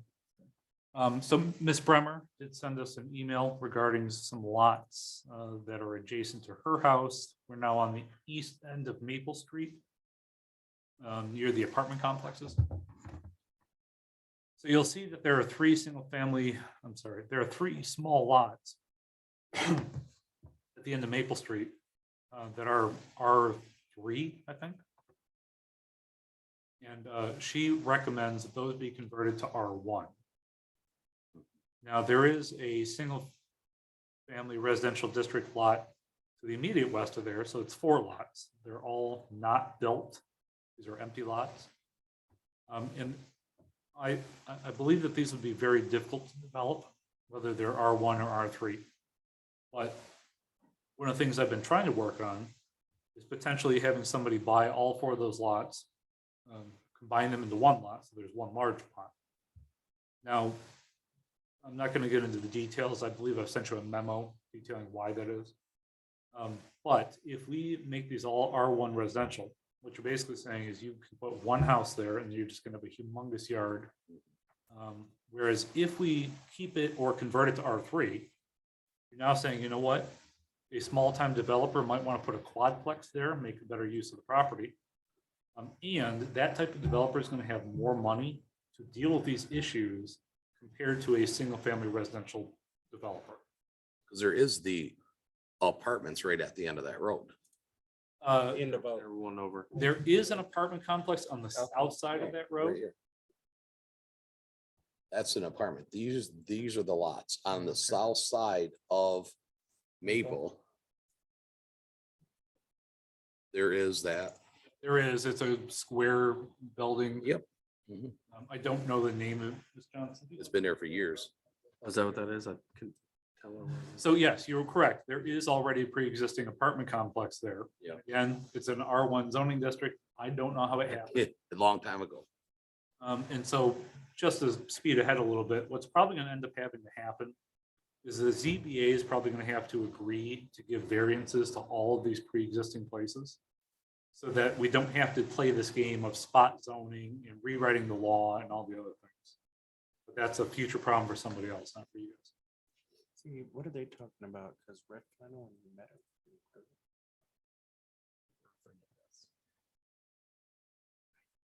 So the recommendation is for rezoning to R1. So that is Ms. Bremer's recommendation. She's talking about? Oh, had to be ours. I don't know if we really need to address this issue, I don't think so. because I think if we have any developer come to us, we should work with them to figure out how to get that developed. Yeah, Regardless if it's a quadplex or if it's just some guy who wants one house here and 4 lots. Because what is that? R3 now? Is that what it is? Yeah, 3 of those lots are R3. And again, it's probably just sloppy, over painting of that district, because it makes no sense the way it is. Uh-huh. Yeah. But if somebody wants to put a quadplex there, that's better than just having empty lots. Yeah, they're paying taxes. So I don't know if we really want to or need to address that, but Ms. Bremer did have some thoughts about it. Well, she owns the property next to it, correct? I believe so, yes. I don't think there was anything else we really wanted to talk about. So if you guys are fairly comfortable with this, think on it. And then after the next meeting, I'll ask for permission to, I guess, put out public notice. Maybe make contact with these people and say, here's what we're thinking about doing. Now, we don't have to do that. That, I guess, would be a courtesy to get some questions answered, so we don't have people lined up at the door at a public hearing saying, why are you doing this? Because you guys recall, we did this up in the Prairie Run neighborhood and along Pine Street. We did have some people come in at that time. And then eventually, again, as we whittle some of this stuff down and we carve out the multifamily duplexes, we'll have a final list, which I would ask you to make a recommendation. We're basically just trying to clean up the zoning map, That's what I'm trying to do. you know? Okay, anything else? So I guess then we'll move on to 10C. Yes. Planning Commission email addresses. So, for whatever reason, the actual quote that I got would not upload into your packet for some reason. So I forget the exact amount, but it's like $1,000 to get you guys all set up with email addresses, and then it's like $300 a year just to maintain those, which, ultimately is a drop in the bucket, in our budget. So I'm not really concerned about the cost. What I'm concerned about is two things. First of all, I know it's inconvenient to give you guys yet another email address that you have to check. Because you guys, more than any other board, when I send you stuff, I get comments back. And that's because it's your private email address. It's on your phone. You get, a ding, you receive it. Council people, unfortunately, Rose, close your ears. They check their email once a month. It's usually about 6 or 7 days before their meeting, and the other 23 days, it's like it doesn't exist. So I'm a little concerned that if we do this, you guys are gonna do the same thing. You're gonna check it once a month. You're not gonna get all the other emails until it's 20 days too late. Well, you can still have them hit your phone. You could, I got 4 different emails on my phone. we want to know why. Well, business ones. Sure. Yeah. So that's my primary concern. The other concern is it's inconvenient for you guys. It's just one more password you got to remember. It's got one more thing you got to do. On the other hand, if somebody were to come in and FOIA, your emails, at this point, we would be put into the very awkward position of saying, hey guys, your private emails, you got to give those to us, and or a judge might say that. So I don't know, Mr. Merlington, what you have on your business. That could get scary. emails, It could get scary. but I'd much rather you guys not be put in that position. So if we could set it up where my city email is emailing your city email, now we eliminate that whole problem of FOIA. And it's never a problem until it's a problem. So I'm just presenting to you as an option. Ultimately, this is a city council decision, but you guys could input, whatever you want to say about it. I would like to have planning commission email address. For the FOIA reason, and for the reason that in my personal life, I deal with my personal email much differently than I deal with my professional emails. And you're just in a different mode when you're dealing with I don't know, it's a mindset thing. But the greatest reason is because of the FOIA issue. I don't want to have to turn over my Gmail address to somebody. I agree with that too.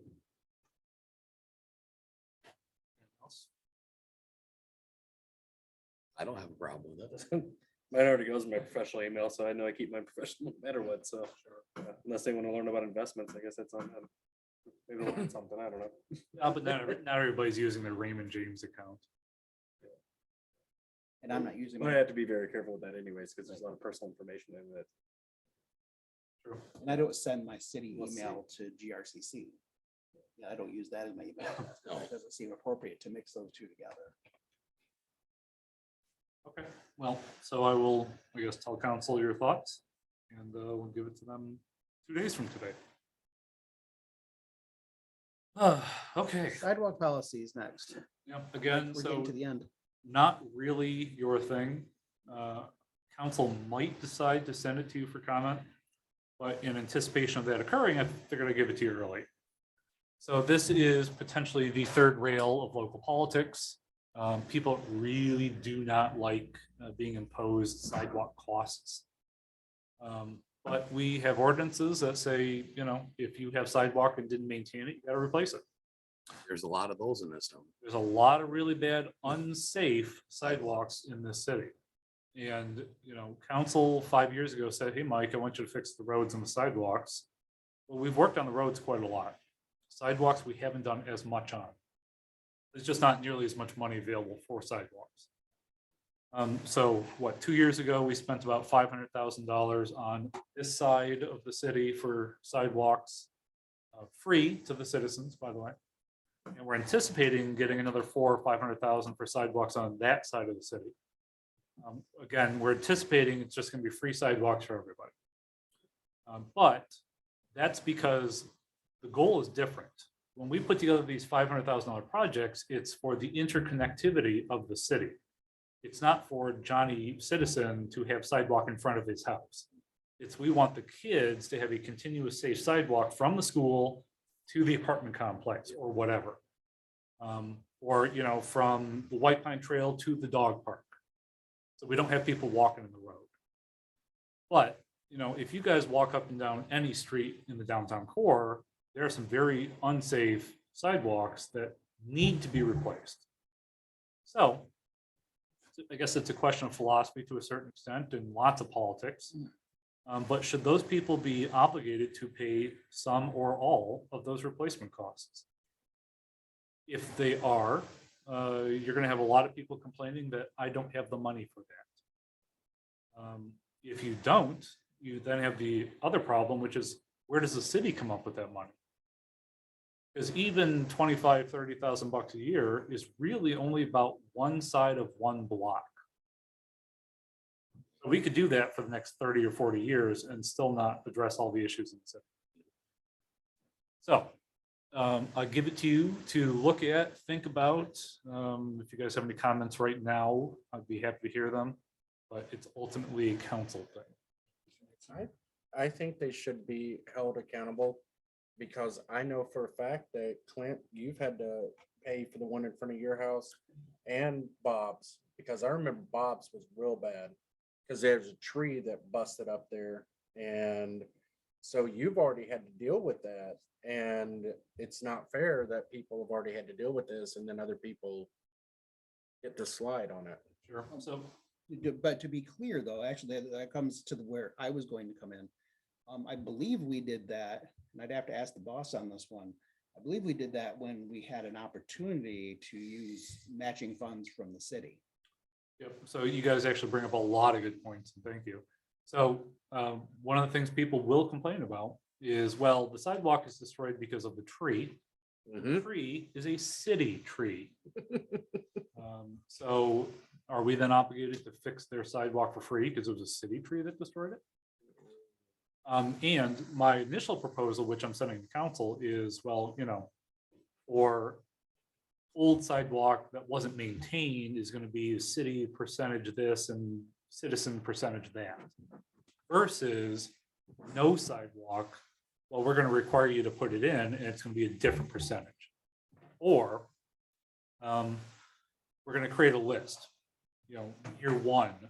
Hey, citizens, who wants to replace their sidewalk? If you volunteer now, you pay 25% of the cost, city pays 75%.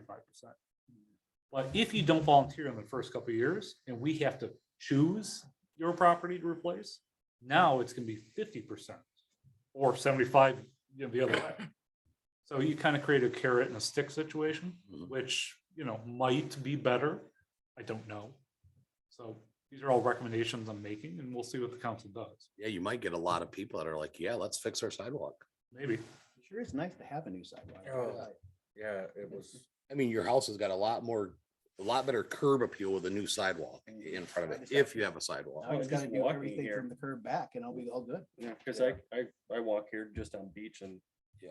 part of it's not paved from my house to where it's paved, and the part where I get where's that sidewalk, it's I walk in the road because it's probably safer than walking. Oh, yeah, on the that part sidewalk, of beach especially is once it bad, gets dark. yeah. It is horrible. There are some people who don't want sidewalk because they don't want to have to shovel it in the winter. There are some people who don't want sidewalk, and this is justifiable, because when they built their house in 1865, it was 2 feet off the property line. Well, now your sidewalk is going to be 2 feet from your front door, and people don't like that. I sure wouldn't like that. So there's all sorts of issues and problems that are probably going to have to be addressed. But I think initially we're really talking about free sidewalks versus we're imposing sidewalks on you and you have to help pay for it. So if you guys have a magic 8-ball or solution to that issue. The formula I saw that you put together, I think is a really good starting point from my point of view. Go with carrots first. Go with advance notice of, you know, your sidewalks on the naughty list, and at some point in the future, it's gonna have to get fixed. Here's your golden opportunity to do it. I think Yeah. that's far better than the iron hammer of the city coming down on somebody, because I think they push back a lot less. I didn't get a chance to read through this all the way, but I think a needs-based program might be interesting too, for people that definitely can't afford it. I don't know how you would, I know that just makes it a much bigger thing, but you know, my background's nonprofit world for 14 years before I became an advisor, and I thought about that as well. Yeah. You're right. It adds a whole layer of complexity. that's, Now, what we could probably do is borrow some of the criteria we use for something else. So for example, property taxes, there is a poverty exemption. It's very strict. You have to meet, you know, like all your worldly possessions have to be something like $12,000. So would that eliminate 99% of people? Yes. We also desperately do not want to get into the position of saying, oh, okay, you think you're poor? Well, bring us a copy of your bank statement, bring us your job. yeah, we don't, yeah. I don't want to do that. Yeah. So if we can think of some kind of criteria that people might need to meet, I'd be on board with that. But at this point, I just don't know what that would be. I'm all for having nice sidewalks. I mean, you talk about walking to the dog park, and you know, we go down beach to get to the dog park, and we're walking on roads or riding bikes most of the time to get down there. So that actually is going to be part of what we're going to propose for the next CDBG grant. So it would be free sidewalks that whole way. But some of those houses right there are pretty close to the property line. All of them are. Yeah, So people might not like that, even if it is free. and I don't have one in my front yard, not that I particularly want one, but I still get people that walk by my house with their dogs a lot, and I don't think it'd be bad for them to have a sidewalk to walk to. Yeah, I don't have a But I also sidewalk. know that I own 261, and to actually put a sidewalk on there, you'd have to do a little bit of development to build that side up, because it drops down basically almost from the road down. Yeah, so I mean, we're getting all sorts of good stuff, which is replacing existing sidewalk, which is in bad shape or dangerous, probably more important than expanding the sidewalk. Yeah, Because if you don't currently have a sidewalk, people have kind of learned to live without. But there are some sidewalks where I walk the road because it's just not safe. And frankly, you can't even tell there's a sidewalk there. They're so bad you can't shovel it because it's not a flat surface. yeah, there's spots back here where the Well, the sidewalk beach is definitely that disappears way. into the grass and then it kind of reappears. Where you There's a know there's some 1 foot puddle in concrete there down that I there. stepped in. Yeah, It was raining when I left the meeting here one time, and Yeah, so there are all the some, way home. there are some other policies involved here, not just the cost part of it. So who gets a gold star? Who read the whole thing? Whole sidewalk thing? Yeah, the whole sidewalk policy. I'm pretty sure I did. I think definitely fixing the Does bad that mean I ones. don't have to be chair anymore? All right. So, yeah, I mean, good comments all around. I appreciate it. We'd love new sidewalks. So we'll see if the council wants to send it to you guys for further comment and recommendation. They better not. Okay, Get some new sidewalks. Fix the damn. all right, sidewalks. again, forgetting that I'm chair, what's next? So, I guess we're on to open discussion for issues not on the agenda. One of my favorite things because it's at the end. Correspondence, looks like we have a lot of it. Nothing terribly important. Yeah, So your bylaws are going to the council in 2 days from today. We'll see what they have to say about that. I did bring, I think it was Mr. McGrath's point about the city manager canceling meetings willy-nilly. So we'll see if they want to modify that. Marijuana caregiver ordinance, sounds more complicated than it is. I can talk your ear off about it if you want. So you have both your 21 and your 22 calendar in there. Please print that out. Make sure you guys attend your meetings. the 22 calendar is this one that's in front of us that has the changes on April and July, not the one that's in the packet, right? Correct. Did I screw that up? Yeah, I must have screwed it up. Sorry. I printed off new ones for you guys. They have the accurate information on there. Thank you. Also, just so you're aware, the state is still considering extending your ability to attend meetings via Zoom. See if that actually occurs. But for the time being, you're required to be here unless you have a health reason for not doing so. 88 North Main, I am continuing to attempt to work with those property owners. The information that they submitted in between last meeting and this meeting, I did not think met what the planning commission required of them. So they're going to have another opportunity next month, I guess, to submit additional information. And probably the most One down important the thing, road that we discussed last month. The brick. Yeah. Oh, Yeah. And the most important thing is possible planning consultants. I'm told I'm not doing a good enough job for you guys, so we need to bring in a ringer. I did contact 5 or 6 people. 2 people have gotten back to me. I had a conversation with one person and I'm gonna have another conversation with another person next week. So I don't know exactly how you guys want to do it. If you just want me to hire somebody that I'm comfortable with, or if you want me to bring these people in to meet with you and discuss things with you, or I don't know how intense you want it to be. I might like to see how they work, because we were with Mr. Johnson for so long. Well, so you will get additional information. One of the things I told both parties I talked to was that you're gonna need to give us one of your, we'll call it Mr. Johnson write-ups, you know? So you see what they discussed in their memos from some other work that they did somewhere else. Are these both like planners already? They're already doing that job? Oh, yeah, these are professional planners. I don't need to have personally, I don't need to micromanage it. So at the very least, I'll bring you guys more information before I make any decisions, so you guys can help me with that decision. I anticipate I should have that in next meeting. Yeah, it would be I nice. feel like it's more important that you work well with them That's true.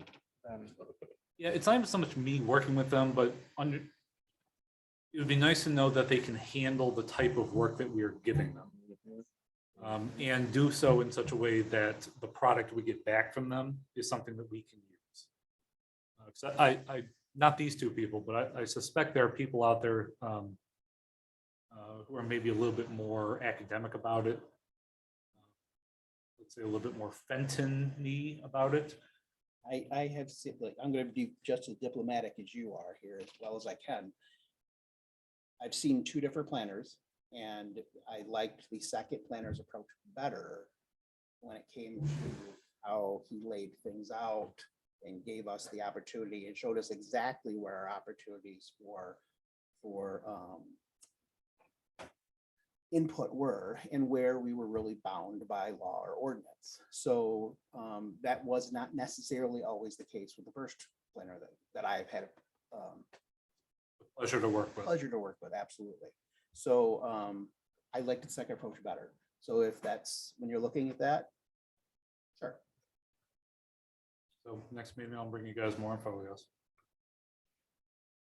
Basically just make sure they're as good as Mr. Johnson was. I think that's impossible, Okay. but, Oh, but, closest but to. but if they wanna reach towards that, maybe we could be surprised. We can always see if he's bored. I don't think he's bored. It was definitely good. Yeah, I mean, so for what it's It's really worth, good. one of the people, apparently, Mr. Johnson worked for that company prior to going out on his own. And they promised me that they take similar approaches. I haven't seen any proof of that. But I also got the very strong impression that it was gonna be kind of a lottery system. You get John Smith this week and Molly, Smith the next week. Oh, yeah. So I think this board would prefer to have one person instead of a lottery system. And the other person, she seems like she's more of a sole proprietor. Intelligent, didn't have any issues with her, but I haven't seen any of her work either. Yeah, I'll do the best I can. I'll bring some more stuff. Thank back. you. So I guess that brings us to staff comments. Do you have any more comments left in there, Mr. Womack? No, I'm done. Thank you. City clerk? Just keep an eye on your guys' emails. I've been trying to send out trainings to you guys. So if you see trainings that catch your eye, please let me know. We'll get you signed up for them. You guys do have a training budget, so please do utilize that if I send that out. And then other than that, just have a happy holiday season. We'll see you guys in 2022. Hey, commission members, have anything to add? Okay. Hungry, he says. I'll add it's 12 minutes before 9, so we're 12 minutes better than I expected at the moment. We don't have a city council representative here unless we would like to deputize Ms. Powell. Guess not. So yeah, no report of the planning consultant, I'm assuming. So that leads me right to adjourning. We're done. Before 9. oh my word.